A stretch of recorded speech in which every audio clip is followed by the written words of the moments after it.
We are live with this week's episode of Weekend Motivation with businesswoman extraordinaire and TV show host extraordinaire, Ms. Gloria Washington-Mines. How are you doing today? Hi, how are you today, Ashley? I am doing awesome.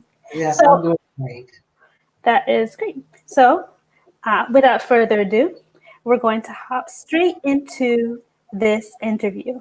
So, tell us about your career first with your business and then in cosmetology and how you first became interested in this industry. Well, oh my goodness. When I was like 13, I was doing my girlfriend's hair, doing my sister's hair. So I always had an interest in cosmetology. Okay. And it was something that I really wanted to do. And I after high school, I went to college and I really wasn't happy at all because I started doing other things in college, like secretarial, mental health technology, and cosmetology stayed like on my mind. That's what I really, really wanted to do. And so what happened was I finished high school, went to college, and then I got an offer to work at Wilford Academy. Wow. And so I became a teacher at Wilford Academy. It sent me to school. I got my teacher's license. Awesome. And so I became a teacher. Awesome. That was the beginning of my career. At the beginning, right. And so you've had some really pioneering accomplishments during your career. Tell us about the top 3 moments from your career from your perspective. When I became a teacher, that was one of the big things. It was just fabulous. I really enjoyed teaching. I was really great at it. And I was the first cycle teacher. So I was the first teacher that they saw when they came into the school. As a matter of fact, I did the presentation, the welcoming presentation for the class. Wow. And so I prepared them that first 21 days for the next cycle. That would be the second cycle teacher. So it was really great because I got so much, I got a lot of feedback from teachers letting me know you really truly prepared the students for the second cycle. So you they didn't have to go back and, take time out from their cycle work to prepare my students. So I really enjoyed it. I really enjoyed it. And then I got a promotion. And so I became placement coordinator along with in the evening. So it was fantastic. I enjoyed it. And then the next thing was offering services in the Bronx for the sick and shut in. Yes. That was really a pivotal moment in my career because, I looked around the community and I heard a lot of conversation about people who were sick and shut in and couldn't get out to get their hair done. And it kind of struck my heart. So I actually started a program or a salon on wheels where I would literally go to their home and do their hair in the comfort and privacy of their own home. Wow. And I really loved it. And then, of course, getting my own salon, my own salon. Yes.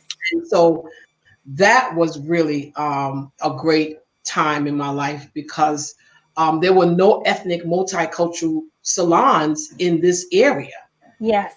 And to this date, there's still no multicultural salons in this area.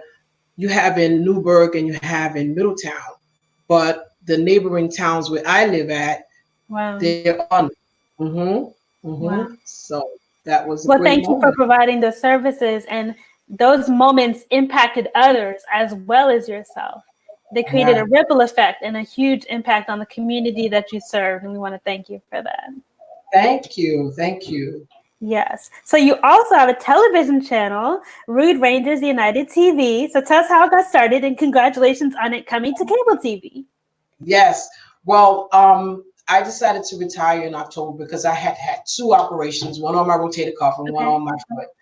And I didn't want to have another operation. Right. So I started praying and asking God, help me to segue out of the beauty industry because I spent almost 38 to 40 years in the industry. Wow. Yes. And so I had done everything that I really wanted to do in the industry. So it's like, okay, now it's time to transition to something else. and a friend of mine told me about the health and wellness company that I'm with now. Yes. Which the products are just extraordinary. And so when Rudy Breedy, who offered me the TV show, found out I was retiring, he said to me, he says, "No, if you want, you can have your own TV show." So I'm like, okay, that sounds great. And I knew Rudy through his daughter, because his daughter started coming to get her hair done at the age of 7. And she's now in her first year of college. Kaysen. Hi, Kaysen. Yes. So Rudy offered me the opportunity to have my own TV show. Awesome. And so it's called Gloria's Healthy Home and Body.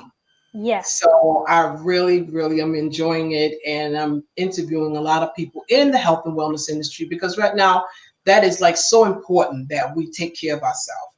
And that we really, really pay attention to what we're intaking in our bodies and what we're eating, and if we're exercising, getting enough sleep. All these things are really important. And I always love helping people. So it was really right up my alley to do something like that, you know.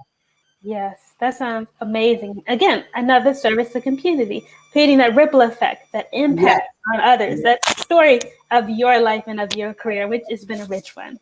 Right. Thank you. You're welcome. So what advice do you have to give to those who are aspiring to be cosmetologists? And how do you think this industry will change in light of COVID-19?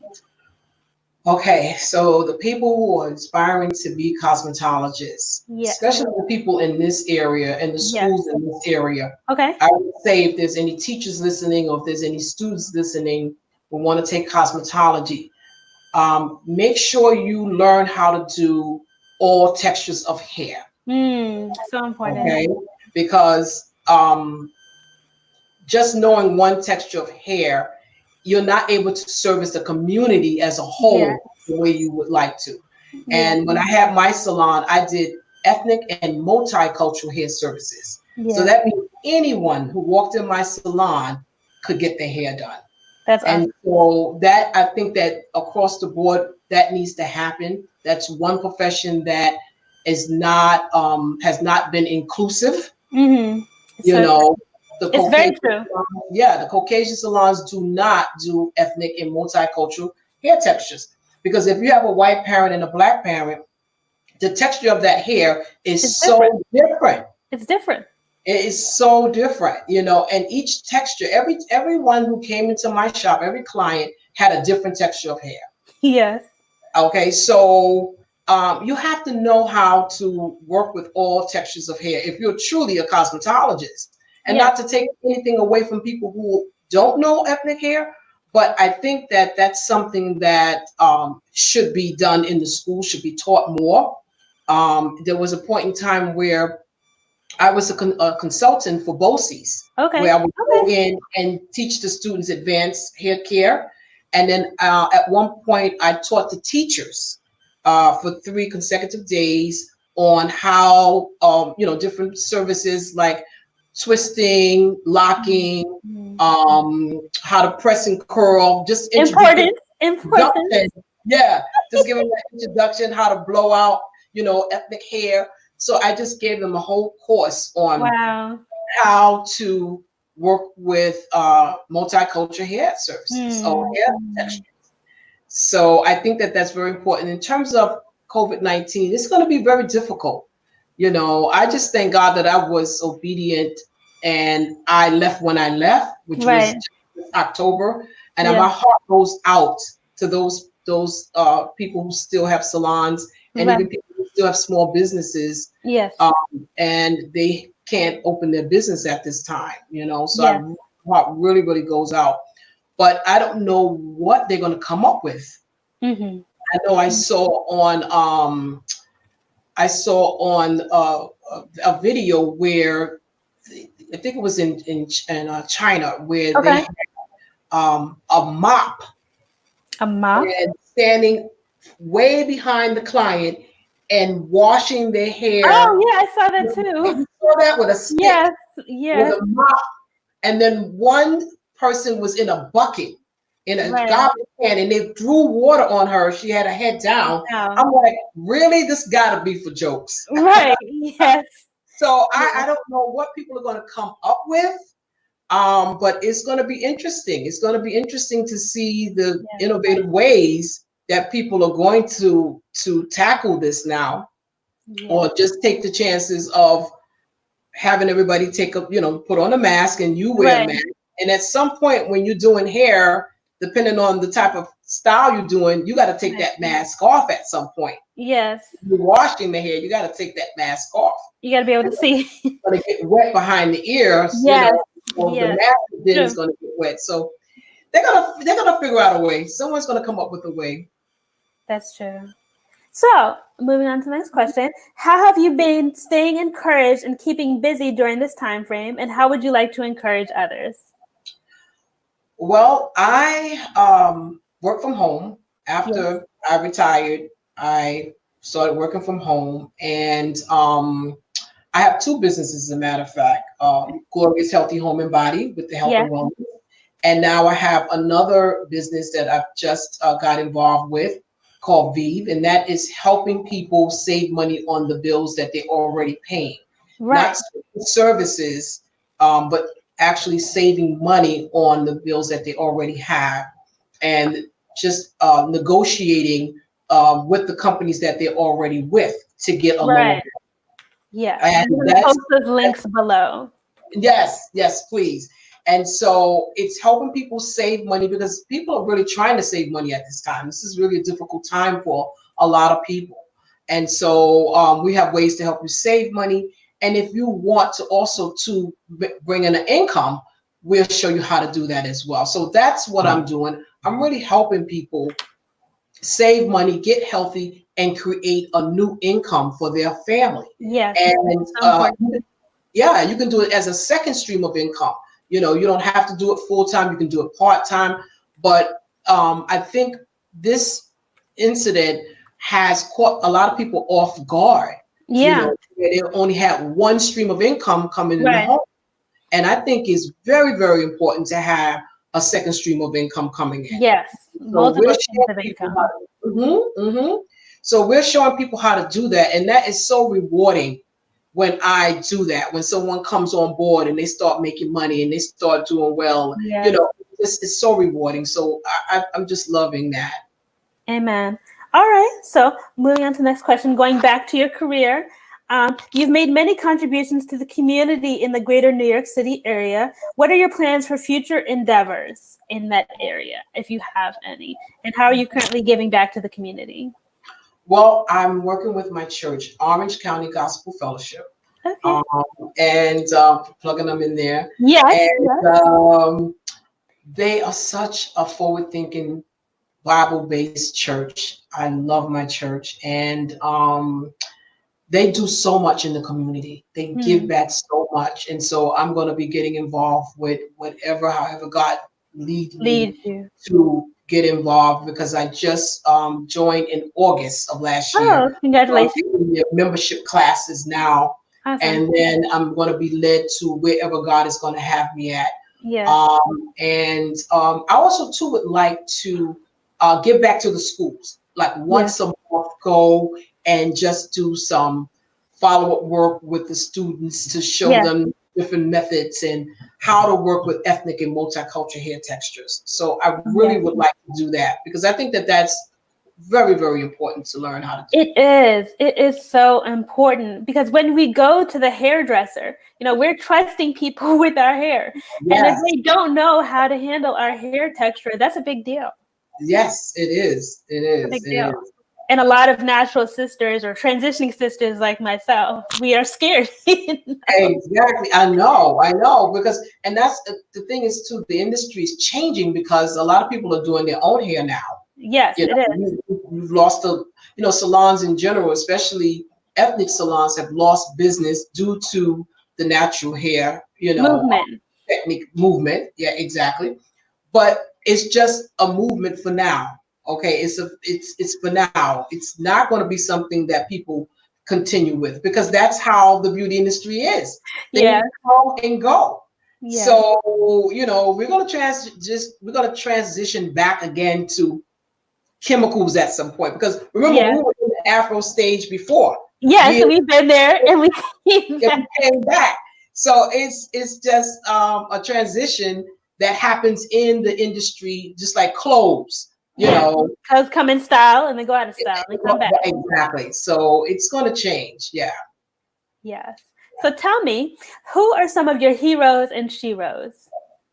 Okay, my mom is definitely one of my sheroes. I just love my mom. My mom raised 5 kids virtually on her own, and my mom and dad separated when I was about 8. Okay. And so she's raised 5 kids on her own, and she's done a fantastic job. And she raised me to be the young lady that I am. And so she's definitely one of my sheroes. And the other persons, my hero and shero is President Barack Obama and the First Lady Michelle Obama. Amen. I just think that they just ooze excellence. They went in the White House with no scandal. They came out of the White House with no scandal, and no president has ever done that. They are the first. They are the first president and first lady to go in the White House with no scandal and come out with no scandal. Enter and exit.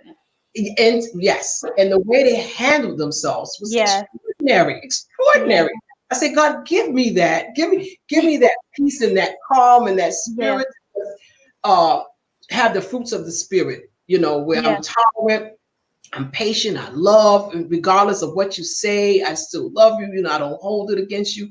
They just, it's extraordinary. It was extraordinary, the things that they went through, the things that they had to hear, and they still conducted themselves with such character and grace. And class, And class, it was just extraordinary. So I just absolutely love them. I really, really do. I do as well. And I have other people that I really like a lot and I look up to. Oprah Winfrey is another person. Yes, for sure. Started back when there weren't any Black women in television. She pioneered and opened the door for so many people. Yes, she's one of my inspirations as well. Yes. And I just would like to add to that I didn't add is that when I was 14, my mom went to our pastor and told my pastor, went to my pastor and was just going to get prayed for. Okay. And she told my mom, she says, I see your daughter with her standing up with her hands up against the building of her own beauty salon. Oh my goodness. And when I got my salon, first of all, I opened with no money. We had just brought in the house, and I didn't have any money. I opened with $1,500.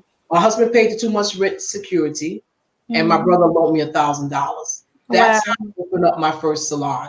Amen. And the $1,500 went to buy used furniture. Every furniture that I had, that's what that was used for. And the guy gave me a great deal because he knew my situation. Yes. And then now fast forward, after I opened, I became news. The newspapers were calling me. I did a press release. So they called me. I had the newspapers calling me, and the headline was Ethnic Salon Opens, Multicultural Salon Opens. And so Mr. Gavin came to my shop to take pictures for one of the articles. So he said, where do you want to stand at first to take a picture? Inside or out? I said, let's go outside. So I'm outside. There I stood with my hands up against the building. Yes. That's so amazing. And when that happened, I just bust out in tears. And I can imagine. What happened? I told him about the prophecy. Yeah. He was like, oh my goodness. So I just like to tell that story because, you have to believe, even if you don't get a prophecy, whatever you put your mind to, you have to believe, because if you don't believe it, it's not gonna happen. Just believe that you can do it. You can do all things through Christ who strengthens you. Yeah. So I just want. So true. Yeah. That was a real moment. Yeah. For sharing that story. That's such an important story. It's pivotal in your life, but it should be an example for all of us of the wonders of what God can do for us. Yes. If we set our minds to something and he blesses it. Exactly. So as we're coming to a close of our weekend motivation interview, I'd like to ask you, what words would you like to leave our audience with that you haven't yet shared in this interview so far? Well, I would like to just say to the people who have lost family members and loved ones to this COVID-19, that my heart goes out to you. We have a prayer call every Monday through Saturday. What I'm going to do is you're going to get my email. You can email me and I'll send you the number. I forgot to put the number next to me. I'll give you the number. You can call in for prayer anytime. If someone passes or if you just want to pray yourself, you can call in. We can leave it in the comments. Please, Monday through Saturday from 12 noon to 1. It's important that we know that we can get through this. I know we've been hearing that, but we can get through this. We will get through this. I thank all of the frontline workers and anyone who's had anything to do with putting their lives on the line. I say this in my show as well. You're putting yourself on the line for us. You're putting yourself out there to save our lives. Yes. And so I just want to say thank you from the bottom of my heart that that you'll be blessed, that your family be blessed, and that we all have to look at this there's something great that's going to happen on the other side of this. Yes. And we have to look forward to those moments, and we can't get lonely. We can't get down. We have to hang in there and know that God is in charge. Yes. And we will see better days and things will turn out just great. We just have to just be faithful and know that we're going to get through this. Yes, that is so true. And so our final question is, how can we follow you on social media? How can we see Gloria's healthy body? And how can we see your television show? How can we support you? Rude Ranger, RudeRangersTV.com is the website where you can see where we have a lot of platforms that we're on now. Okay. Rudy has done an extraordinary job with getting other platforms involved, where now our shows are uploaded on all types of platforms now. Awesome. So go to RudeRangersTV.com or RudeRangers.com. Okay. And then I'll be uploading my videos on Facebook and LinkedIn. So you can catch my videos as I upload them every day, and then on RudeRangersTV.com. Awesome. Well, we want to thank you so much for this interview, for gracing us with your presence and with your stories that are amazing and so special. I want to thank you so much, Ms. Gloria. Thank you for having me, Ashley. You're welcome. You're welcome. Okay. So this has been everyone. Take care. Yes. And just hang in there. We can do this. We can do this. Yes, that is so true, and we will. We will do it. We have no choice. But we can do it together. What we can't do apart, we can do together. Yes. And if you would like to find more interviews, you can go to www.facebook.com/InvestOlive LLC. And we are here every Monday, Wednesday, and Friday, and sometimes on Saturdays. So we have plenty of content and plenty of interviews for you to see. Thank you so much. This has been an episode of Weekend Motivation. We are out. Thank you. Bye. Thank you. Bye.